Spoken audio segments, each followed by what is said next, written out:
জীবনে কিছু সম্পর্ক জন্মসূত্রে আসে, আর কিছু সম্পর্ক হৃদয়ের গহীন থেকে গড়ে ওঠে। বড় বোন, এই শব্দটি ঠিক তেমনই এক আশ্রয়ের নাম, যাকে একবার হৃদয় ধারণ করলে সে কখনো হারায় না। আমার আদরের বড় বোন, সে শুধু আমার রক্তের সম্পর্ক নয়, সে আমার দ্বিতীয় মা, আমার বন্ধু, আমার গোপন কথা রাখার ডায়েরি। শৈশবে মা যখন কাজে ব্যস্ত থাকতেন, তখন এই বড় বোনই আমার হাত ধরে হাঁটতে শিখিয়েছে, খাওয়াতে বসিয়েছে, কখনো খাইয়ে দিয়েছে। আমি যখন অসুস্থ হয়ে বিছানায় শুয়ে থাকতাম, তার কপালে ভাঁজ পড়ে যেত, যেন আমি না সেই কষ্ট পাচ্ছে।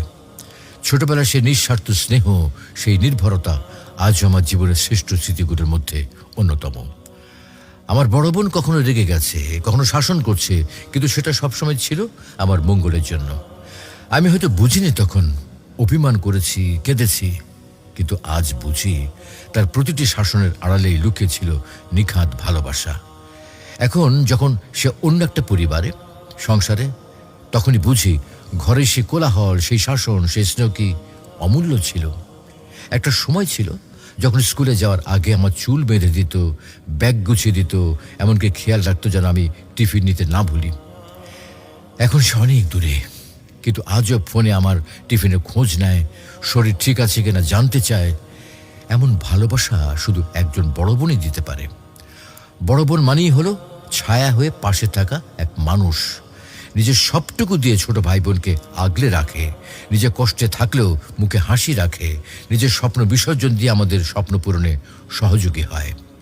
এমন নিঃস্বার্থ ভালোবাসার নামই তো বড় বোন।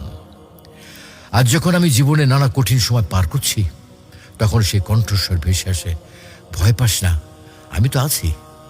এই শব্দটাই আবার বাঁচতে শেখায় আমাকে। আমার আদরের বড় বোন, তুই জানো না, তুই না থাকলে আমি এতটা শক্ত হতে পারতাম না।